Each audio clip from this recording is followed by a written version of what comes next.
And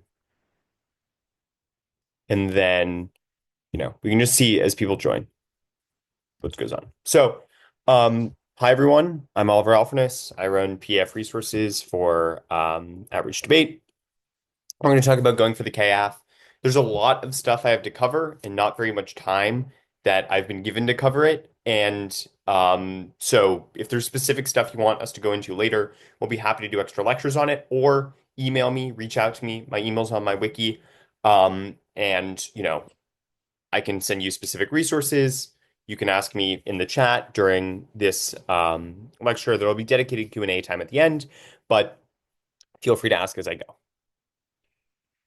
So we're going to go through this starting with the pre-tournament and then the 1AC, 2AC, 1AR, 2AR. So it's going to kind of take you through the general order of a debate, and we're going to use that as a way to talk through going for the K-Aff. My biggest piece of advice before this is that most of my good arguments that I'm going to make here are stolen from Julian Kafour's Critical Affirmative Construction. This is a DDI lecture. You can find it on YouTube, the interweb, wherever you would like, and it gives you a very good rundown of a lot of the specifics. It's more from a policy angle, less from a PF angle, so that's kind of how my lecture is going to be a little bit different. But he's much smarter than me, a much better debater than me, much better coach than I am. So look to everything that he is saying if you have extra questions, things like that. So we're going to start with the pre-tournament. The first thing that I think we should establish as framing for the lecture is that there are two broad types of K-Aff that I'm going to be talking about. The first is the extra topical K-Aff. So if you think about the sort of faciality stuff we were reading on the border, the bataille stuff we were reading on the April topic, these are arguments that say that the resolution is good for a critical reason, or that there is something you have fiated outside of but connected to the resolution that produces some sort of impact that is generally critically framed. So for instance, with our bataille argument, we said it would be good to, build a bunch of nuclear power because it wastes resources, it creates nuclear waste, it changes the way that we interact with explosions, things like that, which have benefits because they transgress the restricted economy. That's not inherent to the resolution because a lot of the restricted economy claims we're making, the framing claims we're making, etc., are not attached. However, most of the argument is connected to a lot of the literature, and it's giving a sort of extra topical reason why it's good. Um, yes, Cruz, you should watch it. Okay. Yeah, Leon. Bataille was extra T the whole time. Not quite as extra T as some of the other positions we've read, but all of this stuff is extra T. And we'll talk about how to prove that it's not extra T, but everybody knows that it kind of is. The second is the non-T stuff. Usually you're either making a claim that the topic is bad or that there's some other thing that is more important. So think a lot of the femk stuff that people have been reading, sort of the fantasy stuff that we were reading. Arguments like that are generally fall into the non-T bucket. So research. I went over this a little bit in my K's on the Aff and Neg lecture, but I think that the first thing that you need to sit down once you get the topic and you're working to write a K-Aff is pull out Google Scholar, whatever it is, and look into the connections between your personal interests and skill sets and the topic literature. So, for instance, look up keywords that relate to the topic, look up specific authors, things like that. I think that this is probably the easiest way to start getting things done. So we'll go specifically into the carding process, but everything should start research first.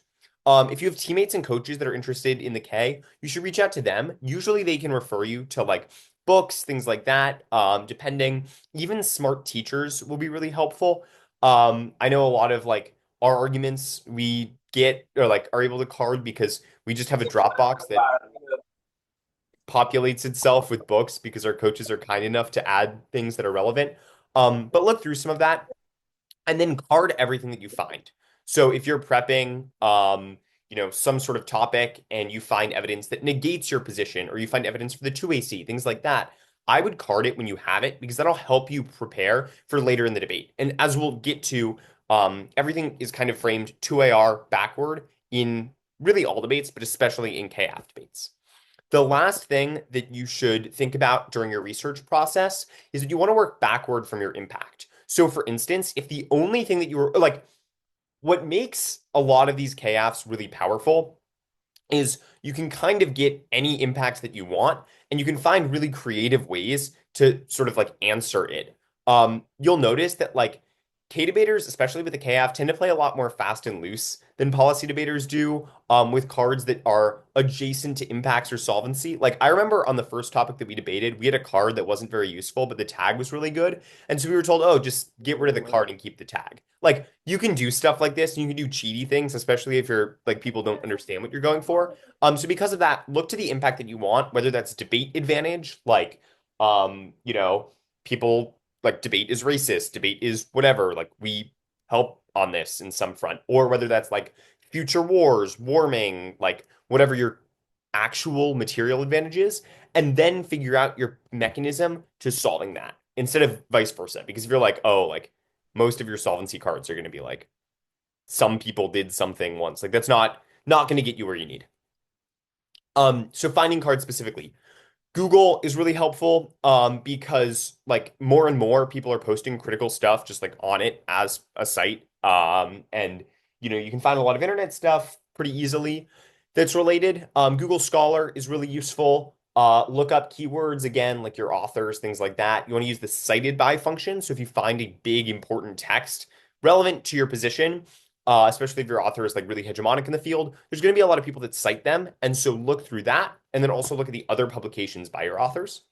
There's critical journals, things like that that you can sign up for.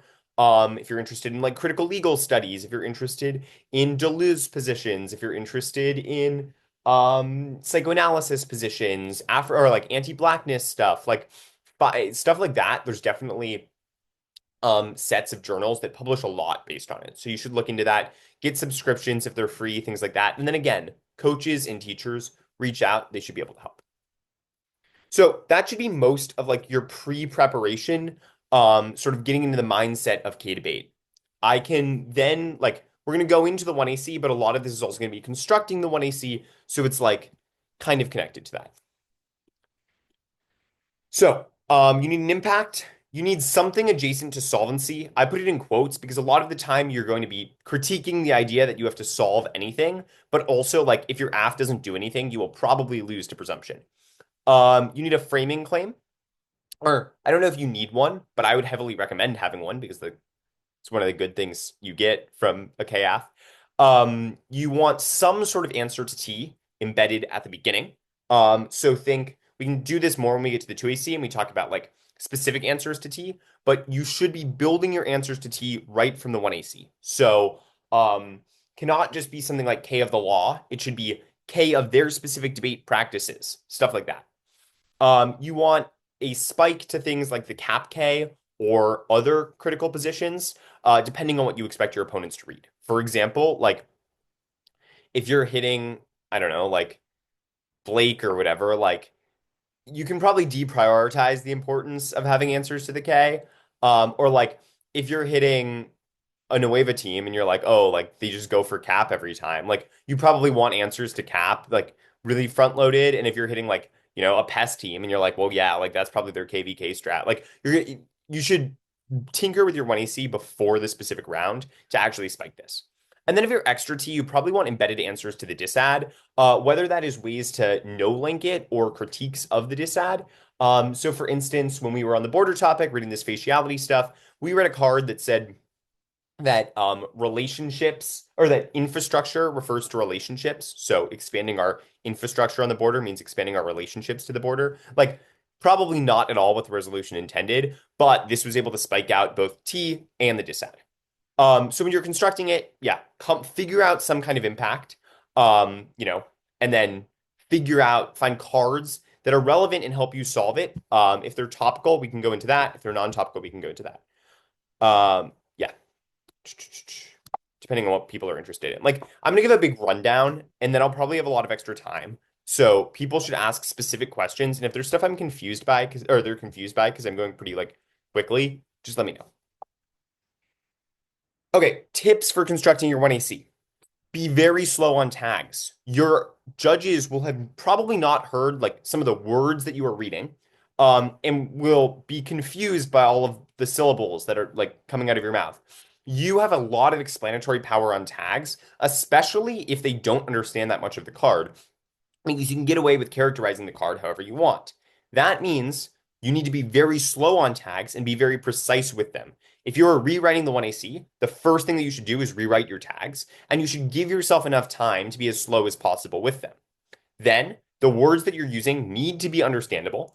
Get coaches or even like friends, ideally other debaters, but it's probably also useful to talk to people that are not debaters and see what they can understand. Like if it's near like unintelligible, no judge is going to understand what you were saying out of the 1AC, and that puts you at a disadvantage because the 1NC gets up and is like, "Oh, you need to be topical," and the judge knows exactly what they were saying from the beginning. Isaac, we're talking about the K-Aff. Then we were taught, and I think that this is probably a good rule of thumb, you get about 4 words you can teach your judge during the course of the round. So you don't want to waste them on things that are not explicitly necessary. Good morning or cool down reduction, both. Yo, Jake, wait, give me a sec. Okay. You don't want to waste them on things that are not explicitly necessary. For instance, like ask yourself if you're reading something about Deleuze, is the judge understanding what deterritorialization is strictly necessary for us to win the debate? If your answer is no, then it is a waste of time, both because it's way too many syllables and because it takes too much time to teach it to them, and they still might not properly understand it at the end of the round. Then you want to front load your 2AC based on the 2AR or 1AC based on the 2AR that you want to give. For instance, if your plan for the 2AR is to be very much like or is to go for something like your K of T or some specific answer to the disad as like a link turn, then it probably matters more that you flesh those arguments out and less that you actually have a coherent 1AC position. If your like idea going into the 2AR is like, oh, it's just going to be framing claim, roll of the ballot, takes everything out, you probably want to invest extra time in framing cards, things like that. 1AC time, I think, is probably like the least valued in a lot of debate. And in K debate, which you're reading a K-Aff, you only have one position usually, which means that you have way more time to spike things out and to make like framework claims, framing claims, and specific like stuff that'll build up your strategy for the back half. Do that because you will not have time to spare in the 2AC, especially if you're slow like me. Okay, 2AC. So if everybody's okay with the 1AC, I can move on. I can talk specifically about how to build like extra T versus non-T, but if you have like a general gist of it, my advice is look, find literature that is interesting to you, and then ask how does it interact with the topic. If you want to read something about the topic, you need to like make those claims, talk about how the topic somehow or like how in doing the resolution can answer like the impact that you've identified. And then if you're not as interested in that, you can find reasons why the topic is perhaps violent, find reasons that your speech act is valuable, things like that, etc. 2AC is the second affirmative constructive, but like it's the Aff rebuttal in PF. Okay, so the order of this is just going to be like straight down all the positions I think you need to be prepared to answer. Um, if you have answers to everything that are in this 2AC section, you should be good to go for a tournament.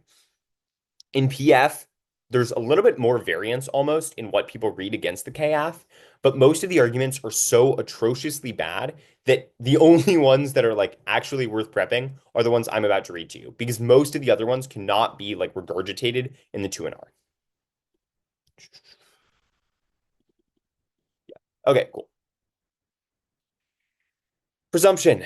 So, I will, yeah. So they make a presumption claim, i.e., like you should lose because the app doesn't do anything. I think that this is like stupid, for a couple of reasons. The first is that no app does anything. The idea that because you do not advocate the topic or that you advocate something more than whatever compared to the top, like this probably one only answers the non-TF because if it's an extra TF, you can be like, oh, well, we're topical and then like it's gone. Two, the idea that you need to like answer the topic or that you need to like Cruz, you keep distracting me with your things. Just because Julian thinks that it's a good argument, like it is a good argument, I just think it's an incoherent argument. The affirmative gets up and they are completely topical. There's nothing that happens when you vote AF, and there's nothing that the affirmative does. Same thing is true with a non-TK-AF. I would say, one, you probably have more potential to do something because debate advantage, but two, there is no reason why the AF needs to do something to be rewarded with the ballot. Debate just says that somebody who has like convinced you that their argument is a good idea should win. By that logic, it makes sense if the affirmative has convinced you that their AF is a good idea, whether or not the AF is already complete, it should win. I.e., like people are like, oh, well, you've already done the AF by like writing it or whatever. Sure, but you should still win because the AF is a good idea, even if you've already done it. Then, um, also, easy to K them here because they impose double standards on K debaters that say their position always warrants like losing immediately because it doesn't do anything, but policy debaters don't. Seems a little bit problematic. And then, like, yeah, game over. Two, you can impact turn the process of presumption. This is similar to the double standards DA, but being like, oh, your enforcement of presumption, your like investment in debate practices, investment that we must solve something to win. Things like that are all very kayable. There's cards that indicate desires to solve things are bad, etc. Your app still probably does something, but even if it doesn't solve the impact, it can still be good. The last is this like spillover stuff. I think this is the weakest of the three arguments, and this is when people get up and they're like, "Well, if you vote for me, then we'll make it to the next round and like talk about our discourse more." Like, one, no, like people are gonna read about it anyway. Two, you're gonna lose. Like, three, like it's just this argument is kind of incoherent to me. It annoys me like immensely, and I think that it also probably double turns yourself because then, oh, ballots do matter, and you're screwed on the T debate because it proves that you have fetishized the ballot as a way to advance. Also, Kafka link. Cool. Debating the turn. This is to Cruz's point, also one of the things that Julian is like, oh, really worth prepping out. I think in PF it sometimes is, and sometimes is less threatening. So you should spend time on them proportional to how good they are, almost more so than proportional to how much time your opponent spent on them. I.e., like if you're in a round and your opponent spent 2.5 minutes saying, oh, your author was a bad guy, like that's probably easy to group and answer in 45 seconds, 30 seconds, and then move on so that you can spend more time, whether it's like the T debate or your like opponent's case. You should think about what they can extend in the 2 and R. If they're reading a stack of backfile cards that are probably not very good, then their 2 and R strategy of it, especially if, like you'll know it when you see it. Like there will be like over highlighted like yellow backfile cards, and you'll be like, yeah, you cannot explain that. You should push them on cross in this, but also like their extension of it in the 2 NR is probably just going to be them rereading the card. And so if you can answer it, they're probably not going to be able to frontline it, even if your answer is wrong. So you should be prepared to answer these. You should look through the cards. Usually they seem a lot more threatening than these turns actually are. Address it like that. Conversely, if you have like read Af Cap K and they get up and they read like innovation turn, capitalism is good for innovation and that like solves extinction, that's something that you need to answer. Like ideally you have cards that'll help you from the 1AC and you don't have to introduce cards on the 2AC, but maybe you do. And that's definitely worth like spending time on. David, debating presumption is so presumption is the argument that you should lose for not doing any. So, like, if there's no offense in the round, the neg should win, is the argument of presumption, because why change the status quo? Their argument is that the K-Aff has not done anything. Oh, shoot, wait. Yeah. Their argument is that like the K-Aff has not done anything because it is not tied to the resolution, or that the K-Aff has already accomplished its thing because it's already been written, it's already an object of research. Impact turns to the process of presumption would say that one, it is problematic for them to try to enforce presumption because it imposes double standards on K debaters. Or two, presumption as a belief enforces the idea that we need to solve things, which you can also critique. Cool. Debating T. So this is pretty important. Look to the Julian lecture to talk more about this. And I could give an entire lecture just about debating T. It's like, this is stuff that we need to talk about. So I'm going to go over it as extra T and then as non-T. And then we're going to talk generally about like some of the components that overlap. Double standards DA David says that it is bad to have different expectations for K debaters than policy debaters. Okay, so the first thing you should say is we meet. Generally, this is a pretty winnable argument from the affirmative, from the extra T perspective, because you probably do meet it to some extent. If they've made an extra T bad position, then like you probably don't meet it, but you can still convince them that they do. So if you're debating normal T, your argument is just, yes, we meet it. We have defended the resolution. And like you probably have. The second, if they're like making an extra T argument, or you want to have like better defense, your argument is that your like advantages come from the affirmative.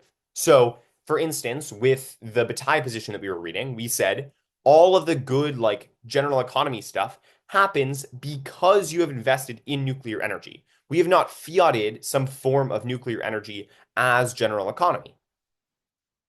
The second argument that you can make is kind of related, but less linear. And it's our assumptions are inherently entwined with our actions. So, for instance, if the like when you're on the neg and you're kaying something, you'd be like, oh, like they've problematically assumed something. And that's like inherently embedded in the actions that they're taking. When you're on the AF, you want to say, oh, our investment in nuclear energy, for instance, cannot be changed or cannot be like separated from the sort of philosophical implications of that. And so, because of that, you automatically cause the like impact, or you automatically like also result in the extra topical offense. The other thing that you should do for We Meet is write specific definitions to answer your opponent's definitions. So they're probably going to define things like the USFG, resolved, etc. You want counter definitions to these things. You also want counter definitions to words in the topic. So, in specific words, for instance, you can't have a card that says state means X. You want a card that says US federal government means X. You want cards that say, um, I'm trying to come up with other examples. Like on the border topic, infrastructure means something, expand means something, etc. And by doing this, you can control the way that the T debate flows because people are not really expecting to have to push on the definitions. Also, definitions in PF are so sloppy right now, it should be incredibly easy to win these debates because, like, you probably have researched more and you can give reasons why your definitions are uniquely better, i.e., they're reading cards from military contractors, cards from like courts, etc. Who has access to those things? Not the specific, or like proves that they are using exclusive sort of policy debater techniques, which you have critiqued within your affirmative. Yes, David. Okay. That like should kind of get you there with the We Meet debate. Counterinterpretation. You want something, I think this is actually maybe slightly more important with non-T. Your counterinterp should provide some model of understanding the debate that solves as much of their offense as possible with the extra T version. So you want limits, you want equal ground or proportional ground, things like that. So, for instance, cards that say debates should be about different competing modes of critical understanding, different modes of like these Rev v. Rev debates, method debates. We had cards that said debate was a potlatch, etc. Things that should be able to keep it confined-ish are probably your best bet because it solves as much of the offensive T as possible. And then you can be like, but their enforcement of T is violent, or but we have some net benefit. Or you can also do things that like are tied more to your position that would make like you can leverage your cards on. So like that's what the potlatch example is. If you can win that like debates should be wasteful, then your AF is probably a good idea if your AF is wasteful, things like that. The link turn. I think this only makes sense when you're extra T, really, but being like, oh, RF is better for topic education. You're probably never going to win RF is better for fairness, and I probably wouldn't because no impact to fairness and fairness bad are just stronger arguments. But, it's probably true that like your affirmative will educate people about certain things. And it's also probably true that like your aff being unpredictable means that people have to think more thoughtfully, stuff like that. Like shit. Um, Building turn's probably pretty good. Okay. Lastly is impact turns to the process of T. This is most common when you are non-T, but it still makes sense when you are extra T, i.e., their enforcement of T is violent in some way. I think that these arguments are probably not the most, like, the strongest, but your opponent's answers are not going to be very good. You should be making arguments that, like, T is T is restrictive. It is good to look at the limits of the topic, things like that. T prevents us from thinking creatively, which means we're always going to be fascist. Or like T is racist because it forces you to conform to white norms. T is yeah, like people equate T to things like stop and frisk, to drone strikes. Like, is it these things? Probably not. I'm going to be honest, but these are defensible positions that you can make in round because it is people trying to impose norms upon you. And like, I think that these are tenable. Debating T if you are non-T. Most of these are pretty similar. Your we meet debate is a little bit different. Your argument is like you probably don't meet, so you might want to get one or two things out there that are like, oh, we connect to the topic, but like you're never going to win this as your 2AR. So like this is just a time suck. I don't think it's that important to spend that much time on it.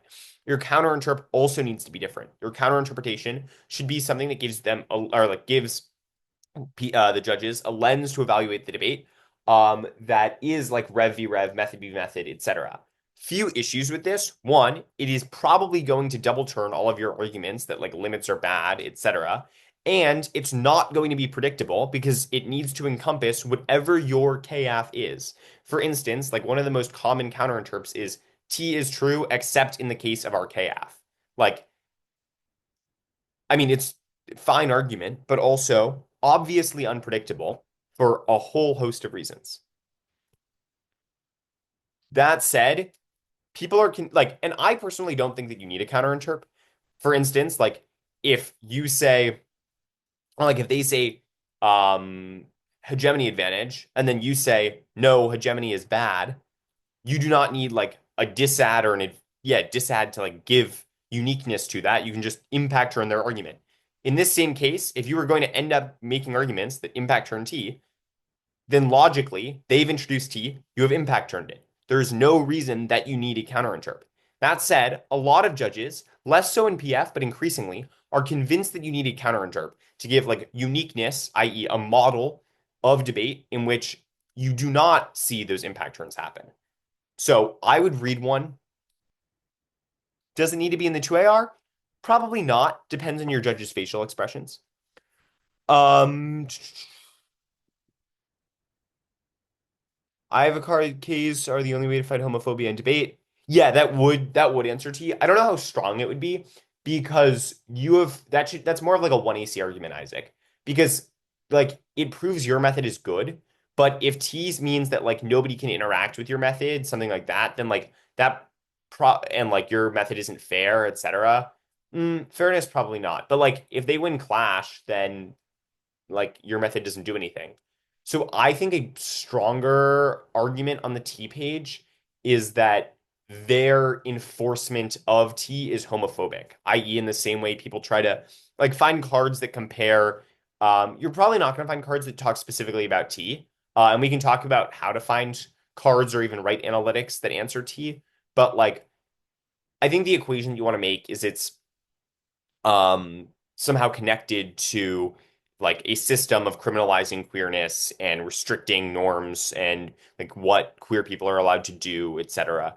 That like, trying to entrench the like heterosexual family, etc., are all things that topicality is adjacent to, and that their exclusion of your position from the debate means that like people are not able to ever sit with and sort of unpack homophobia in the debate space. David, I have no clue what that means. I can like, I'm sorry. Um, Impact turns to the process of T are also slightly different here. You want to be way firmer. So I think the best argument, or like, yeah, like their argument is problematic. It skews us out of the debate. It prevents us from being able to exist as debaters of X identity. It is violent. It is whatever. Like, these are all good arguments to make. Topic bad is probably even better than them. Because if you win that it is bad to debate the topic, then topicality obviously goes away. And it does not matter how predictable things are or how much clash happens, because the clash that they produce is bad if it is over a bad topic, which means that only in your model are you able to do anything about it. This argument only makes sense when you are non-T, but it is the best argument worth going for, and the only one that I think in a vacuum is powerful enough to beat T with. So if the topic is bad, then there is no reason that like you should have to debate the topic, and it is probably violent for you to have to do so. It's also one of the only ones that gets past switch side debate, which probably solves a lot of the offense. If you're winning a we meter or a counterinterp, like SSD does not solve, but like if all of your answers are, oh, our education is good, that education can happen on the neg. And like if T is bad, it probably doesn't answer T as bad, I guess. Like SSD doesn't get around that. But it does get around, yeah, I don't know. Be prepared to answer switch side debate. That's all. Generic defense. These arguments are mostly bad, but you should make them anyway. We disclose takes like 1 second to make. And the like obviously does not solve. They're talking about a different kind of fairness, things like that. But like if you disclose, it gives them a little bit of prep, which solves some of the offense, and you can make it as an argument of like, oh, like dog, we've had this on our wiki for a month and a half. Like either one, you didn't think that we were a threat, in which case like that's problematic, or two, you just, we're gonna read T anyway, which is also probably problematic. You had answers, is like the other version of that. If they get up and they like read a bunch of answers, you can be like, oh, you're wrong. Like it was fair. Like, is that true? No. And also like if we want to talk about T debates, there's kind of there's a lot of different ways that people make the argument. So there's the like clash focused one, there's the fairness focused one, and there's like the skills focused one. And PF they all kind of get lumped together, which is why I didn't distinguish them. But it's relevant to think about. And even within them, like there's the fairness argument that you get a wider advantage set because you can fiat whatever you want. That kind of answers extra T. And then there's the fairness argument that we are unable to interact. And so be thinking about these things. Like you had answers, probably answers we are unable to interact, but it does not answer wider advantage set. Push the fairness impact. I think that this is actually good. So, I don't think fairness is an impact, and I would challenge any of you to try to explain to me why it is. I think that in order for fairness to be an impact, there needs to be some sort of external benefit to debate, and even then, I don't understand why fairness somehow keeps people in debate. Push them and cross about what the terminal impact to fairness is, because I don't think that they can explain it. If it keeps people in debate, there's two issues with that. The first is that debaters who lose stay in debate, like people who go 0-6 keep debating, and people that get judge screwed also keep debating. So I don't think it solves that. The second thing is that only an impact if fairness testing. Yeah, I'll get to that later. The second thing is that staying in debate is probably not good unless the debate space is a place worth staying in, which means the K is a prior question to all of these arguments. Then people make the argument that like fairness is good for some other meta reason because it's a rule on debate. You need to win rules are bad and that some kind of like fairness meta rule is good. Then people make the arguments that like, oh, you can't say fairness is good or fairness is bad because like if the judge unfairly dropped you, you'd be upset. Completely misunderstands what fairness is because the fairness of preparation, i.e., like you walked into the round not knowing what we were going to read, is very different than fairness of adjudication, i.e., your judge should render a competent decision at the end. And like I think the latter of them is probably worthwhile, but the former is probably not. Or former probably might be, but like your K argument would say it's not. Debating the cap K. The cap K is probably one of, if not the strongest arguments against the K-Aff. The best version of the cap K is the one that says we need to be movement based. And sort of your AF is too individualistic, identity politics, things like that, unable to actually solve stuff. This is only obviously good against the non-TF. If it's against the extra TF, you can be like dog, and then like link turn plus perm, it's over. Um, and it's also significantly better than the version that is, oh, like screw identity, all that matters is class. Is that true? Maybe. Like class probably is something that is a meta constraint on different forms of identity, and like I think that that is very reasonably true. That said, like you will get clowned in round if you read that, and it'll be very easy for us as K-Aff debaters to be like, I can think of examples where people have done socialist movements that have not included the AF, and it's been bad. So, first step is going to be establishing your K of capitalism in the 1AC. So, your cards should talk about capitalism and provide some sort of thing that you do about them. Look for keywords like neoliberalism, capitalism, industrialization, etc., and figure out if you are solving any of them. If you're not, that's probably an issue because it, one, is probably a thumper on your argument, and two, means that the perm will be harder to win. Then you want to think backward from the 2AR. Your 2AR should either be some variation of perm and a link turn or a disadd to the alt. I think perm and link turn is better.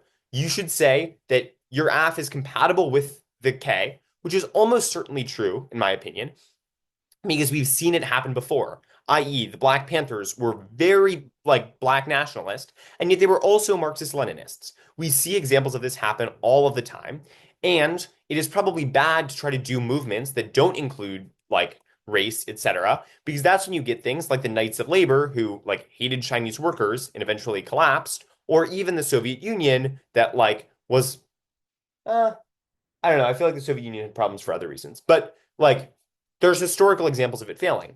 And the link turn is probably also true that you should be making claims that your position is the only way to resolve capitalism, i.e., if capitalism is central to energy policy or to the border, that means that your like way of doing something in though like in those spaces, if your extra T is worthwhile, and if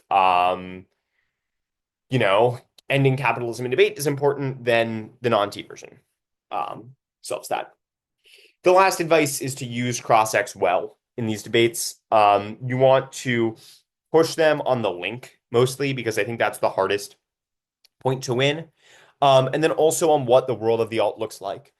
Like, I think it is pretty easy to win that if their alt is some movement that does not include, or is like movement generally, it would exclude people along certain lines. They need to center those perspectives, things like that. Again, this is a much more threatening argument if you were non-T than extra T, but it's pretty threatening on both sides. The difference is like your extra TF is probably just cap K of some variation. It's like cap and security, basically, in some variation, almost always. Debating other Ks. I won't break them down, but like specifically, but psychoanalysis, PES, um, those two mostly. Um, I don't know. There's other KVK debates you'll be in, but like those are probably the biggest two. Things like that, and I'll just gonna group them generally. So the first thing is that theory of power debates are key. These debates are a lot less about the individual mechanics of something and much more about the general sort of processes of the way that the world works. And so you want to be able to explain your theory of power very well, have a deep understanding of those sorts of arguments, and explain why theirs is somehow flawed. So, for instance, what we prepped against sort of like Bashir and Afropess was we had Deleuze arguments that said that being does not exist and it is just a set of becomings. If that is true, then ontology cannot be true because nobody can be in a permanent state of being. Arguments like this are what you want to be able to craft and think about before the debate, especially if you know what they go for, to sort of win this theory of power debate. So, general, if you can frame the debate your way, it's looking good for you. Framework debate. You're not going to have to make arguments about whether people should be topical or really on the K page, you're not going to be like, oh, weigh the AF because like they're kind of incoherent and you're not going for policy arguments. Instead, framework debates should resolve around the role of the ballot, which we can talk more about, but I strongly suggest you include in your critiques in PF because they are so easy to get away with in this format. People just let you say whatever you want as the role of the ballot and the role of the judge. Like, if you take one thing away from me, these arguments are obviously stupid, but they get dropped so often in textuality stuff, like, judges eat that up. But they should resolve around the role of the ballot and specificity within them.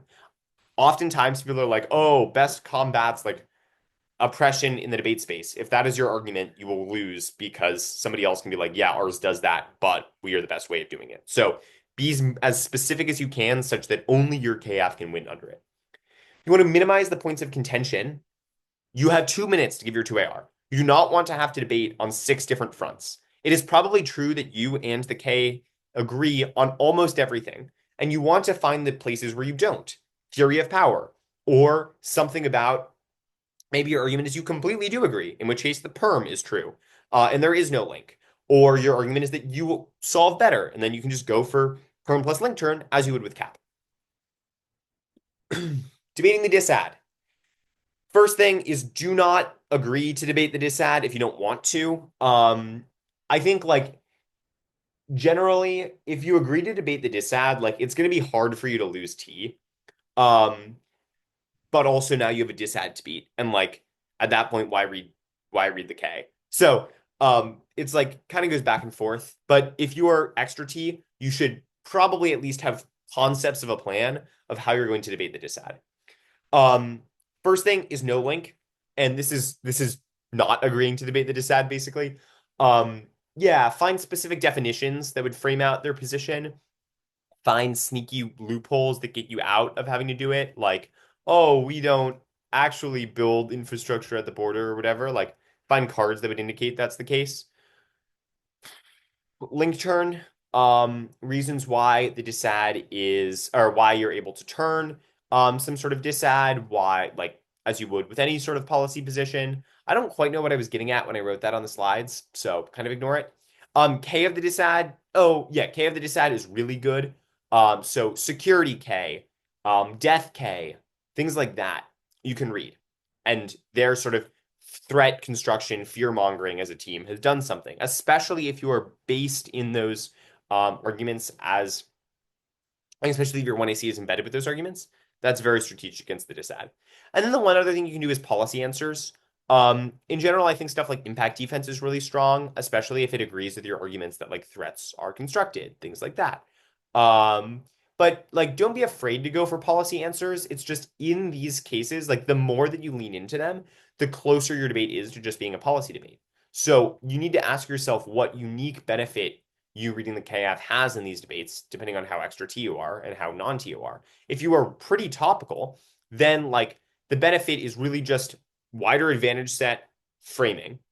And you can use those framing claims to help you on this like DA level. Like if the judge is an educator or a critical educator or whatever, it probably does not matter what happens in the DA.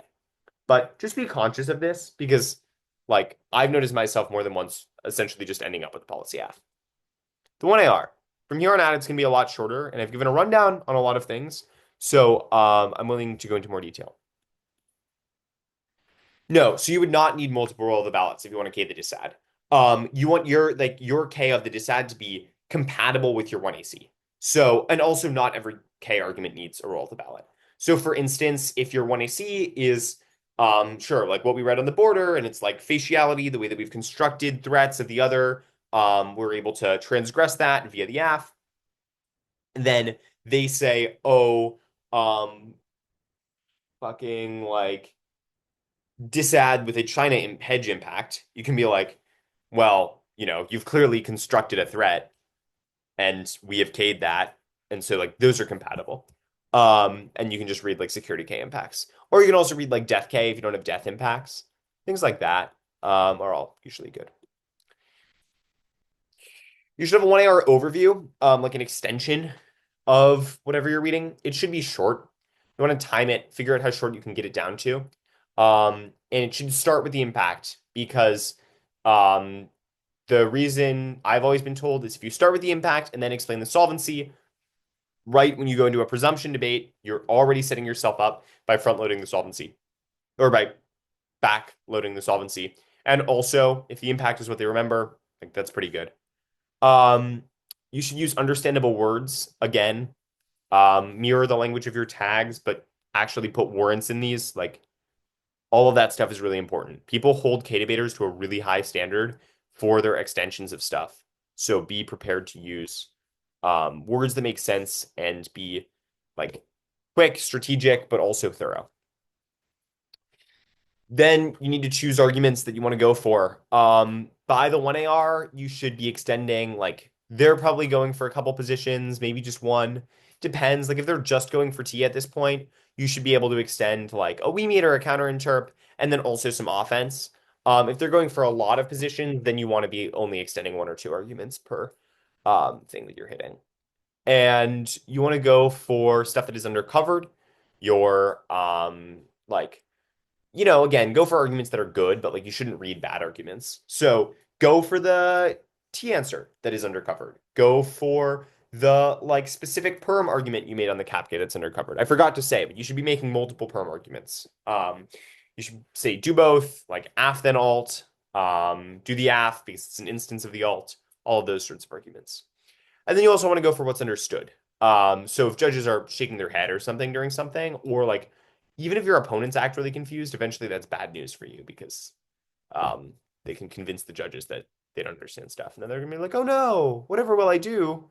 What is the mirror stage? And then you'll lose. So go for arguments that people understand. Weighing. I hesitated to put this slide in because I don't think it's like strictly necessary in the dimension that people you normally put it in debates. But I think that like magnitude, probability, time frame can be useful. I think especially with arguments like T, if you're able to win that like your impact is more probable than theirs of like fairness or whatever, like that's pretty strategic. Um, but it really depends. Like if you're winning a framing claim, then you don't need weighing um, between like impacts or whatever on a general scale, stuff like that.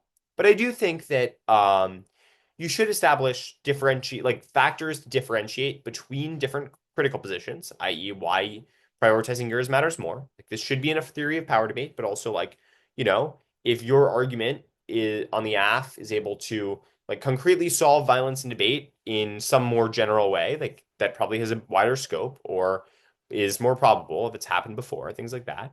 You want to be able to outweigh the turn, so make arguments as to how like the turn, takes forever for like the innovation, whatever collapse to cause pandemics or whatever their impact is, but like we all die from capitalism, it like causing climate change, like it's soon, y'all. Like I'm scared. And then for T, as I said earlier, 2AR. It's like just basically the same as the 1AR, but you go for fewer arguments. Like I don't have much to say here. You should just know how to concisely go for the specific position that you are reading. Focus on only a few issues. I speed ran through that.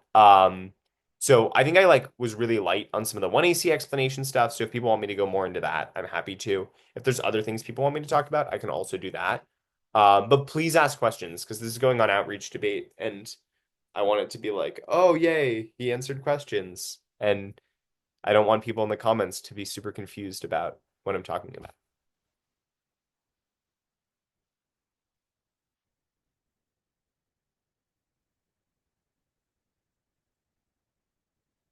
Okay. Wait, Cruz, what do you mean by fairness testing? Is this fairness paradox?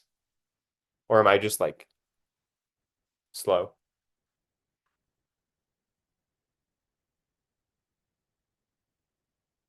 Oh, okay, okay. Yeah. So, the fairness testing arguments that you cannot test, like, you cannot test arguments that are unpredictable.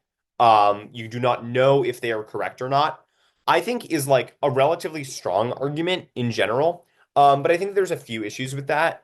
I think the first is that, if you have one arguments that like, so one, everything is hard to test. Like people break new all of the time. Your AF is probably disclosed, which makes it easier to test. Things like that probably answer it. The second, and this is like the two ships passing in the night stuff, but it like convolutes things enough that it helps, is that you have probably made claims that their arguments are impossible to evaluate because you have some epistemological framework, which means every single debate where people say X is true cannot be true, or is at least not necessarily true, because that cannot be tested properly because they are under a flawed paradigm, which also applies to the T debate. Things like this. That probably outweighs on scope too. But I think in general that like their ability to accurately prepare for something is unknown. And also, like, if your argument was like, I don't know, I think that the bright line is just so odd. Like, they have 4 to 10 minutes, right, to prep their answers, depending on if you speak first or second. Why is that so different from 30 minutes prior to the round?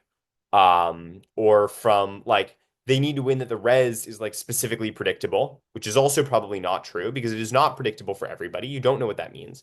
And if you have won a sort of like we meet or different definition claim, then that also takes it out. And your counterinterp also probably solves limits. All of these things help. Also, testing the truth, like you can critique that. Why is that something worthwhile, etc. Those are all strategies that I would employ against it. Truth testing. So if you are the affirmative and you are extra T, then you probably say that the aff is a good idea, which means you probably meet truth testing burdens. It depends what you mean by this. Like if the truth testing is super tricks heavy, then you need to beat the tricks like you would with any normal position. Although we can actually talk about how K tricks are good. That's worth worth investing a lecture into. But I think truth testing if you're non-T might be a little bit more of a threat. But then it's kind of just become a T position because it's like whether or not the resolution is true or false, which is just T. And then I would answer truth testing like I would answer T. I don't know if that answered your question.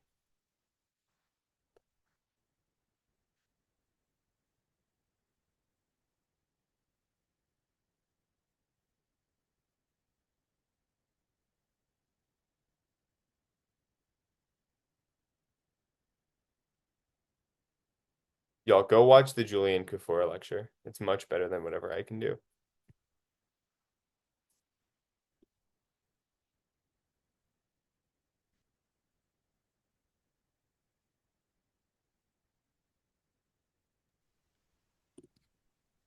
Okay, so fairness. Oh, the lecture you should watch, Cruz, and everybody else is critical affirmative construction from the DDI. It's like 2 hours long.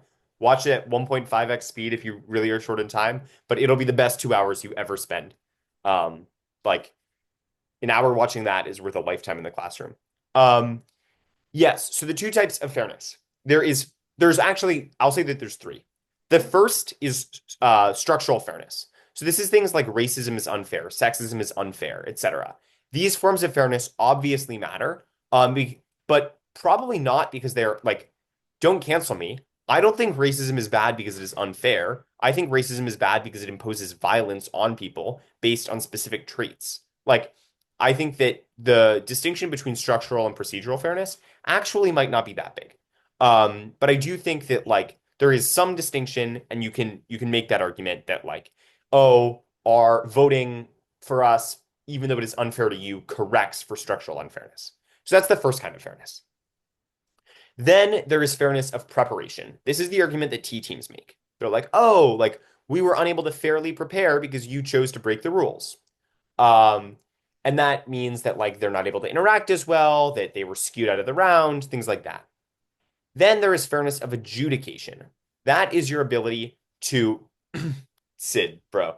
That is your ability to like the judge's ability to evaluate the round, and their decision to do so based off of the flow and fairly.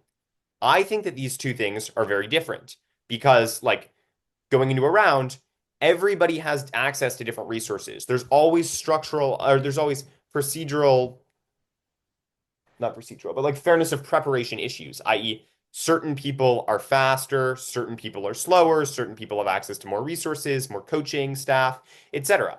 Which means that every single round there is some level of unfairness of preparation.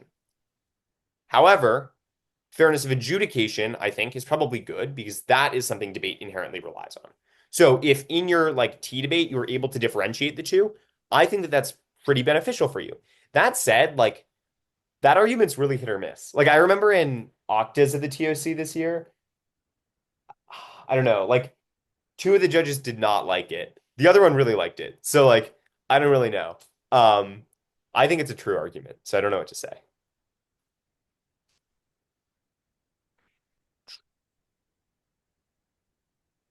I don't know what you mean by the microaggression K cruise, but if it's the fiat K, I don't think PF is ready for it. I don't think we're ready for like luminosity yet. Because when Leon and Alice read that against us, like the judges just intervened. Like we might have maybe we should have won that round, but like I don't know. I feel like the reasons the judges cited, except like I don't know, Catherine's my goat, but like some of the judges were just like, oh, like I don't think I can have accurately adjudicate this. So I don't think microaggression K is ready. Um, I don't know what you so Isaac, I don't know what you mean by like limits the identity. I know you admitted that it sounds like it's hard to yeah, I just don't understand what you mean by that. So I think it's hard for me to make like a claim about how I would answer it. Okay. I don't like so if you're making an identity position and they're like, "Oh, it's paternalistic." One, if you're members of the identity your opponents aren't, like that is not a decision that they are allowed to make. Two, I don't think like I think you should just establish complexity to your position. Your position is not I should win because I am X identity, and it is also like not we're like unable to whatever. It's like hopefully arguments specific to your subject position within debate and how you are to like how there's violence carried against you within debate that you were able to solve.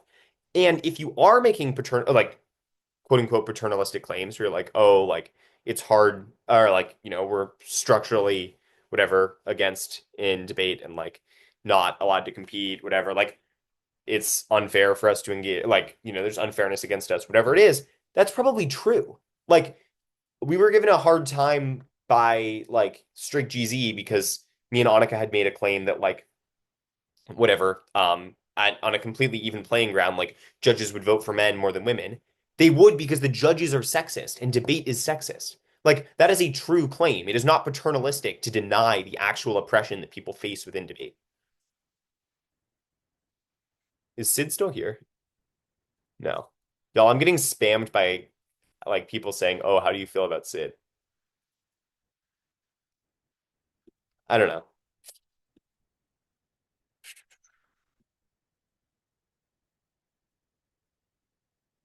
know. Good resources, basic strats for psychoanalysis. Look at Lacan stuff. Um, but like I don't think primary Lacan should be where you start. Start with McGowan. I don't know McGowan's first name, or I think yeah, I don't know McGowan's first name, but it's McGowan 13. The book is called Enjoying What We Don't Have. It is filled with cards, and you should read through as much of that as you can. Then you should look at Lacan lectures online, and you should find secondary sources related to Lacan that are relevant to your position, and relevant to the specific topic. So if you're going for like the K-Aff or like answers to the K-Aff version of Psycho, you want to find the Lundberg evidence. If you're going for the like version of Psycho that we were reading on the January topic, you want to look for cards about post-colonial nations, things like that. Isaac, dog, I don't know how to help you find a if there's you're the only one at your school, you can't have a partner. Like join a debate club, I guess, and hope they get you one there.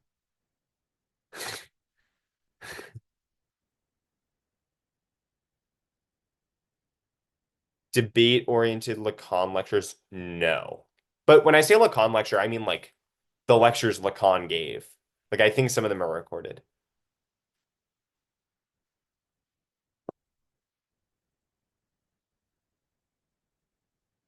All right. Do you think do you think fairness or clash is a better framework impact? I think it depends. I think if you're hitting non-T, yeah, I think like extra T fairness is probably better. Non-T clash is probably better. Um, because like extra T, they can probably like yeah, I don't know. Like extra teeth, they're probably going to meet. But if you win Clash against them, like if you win Clash against non-T, then like all their offense goes away instantly. But like if you win that against extra T, I don't think it does because it's still a good idea to do the F.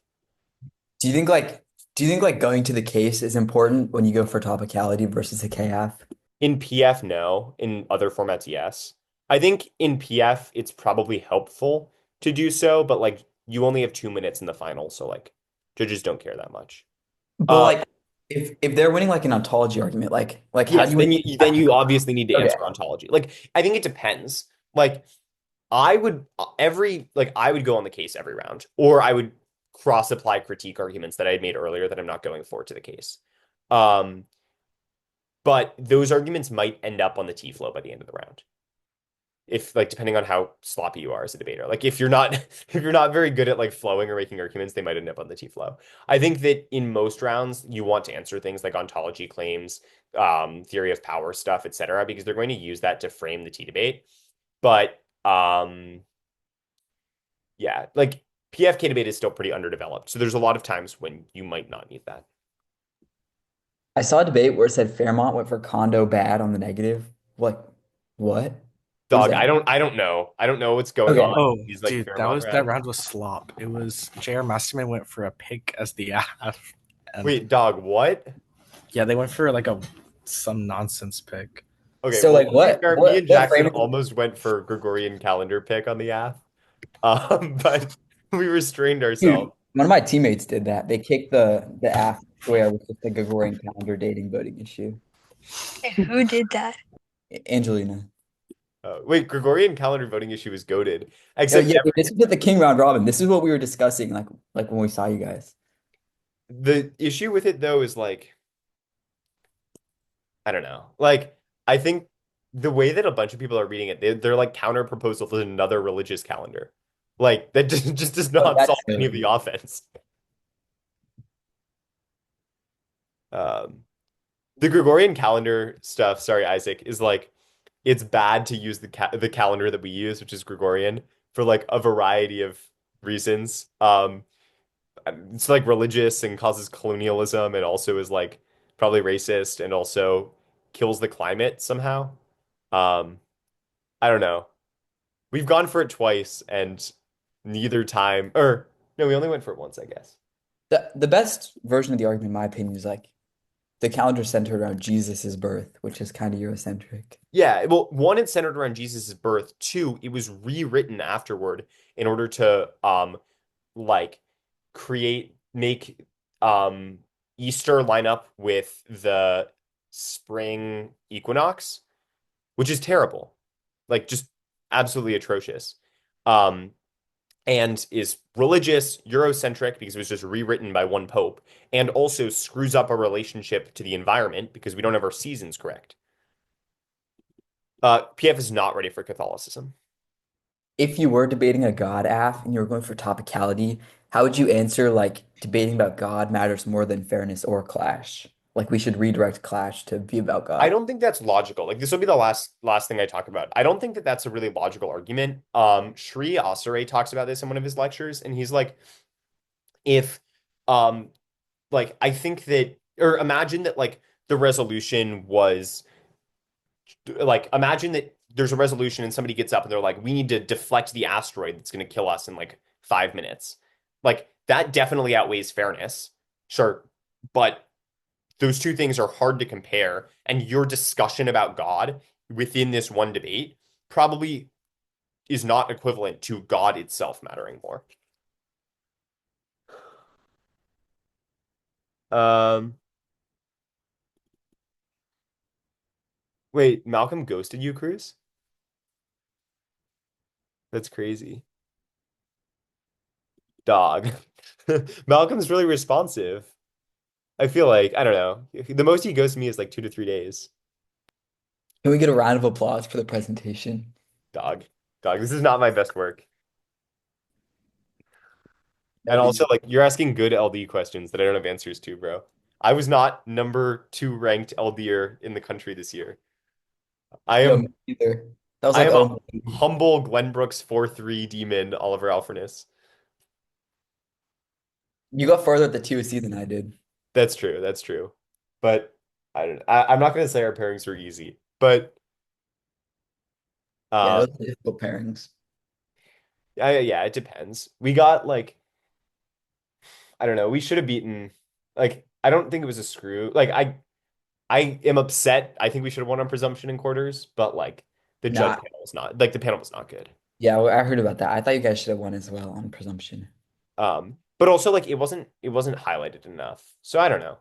But yeah, I don't know. You had a better regular season than I did, so we appreciate you. All right. I'm gonna close it up, but y'all feel free to text me, email me, whatever you want. See ya.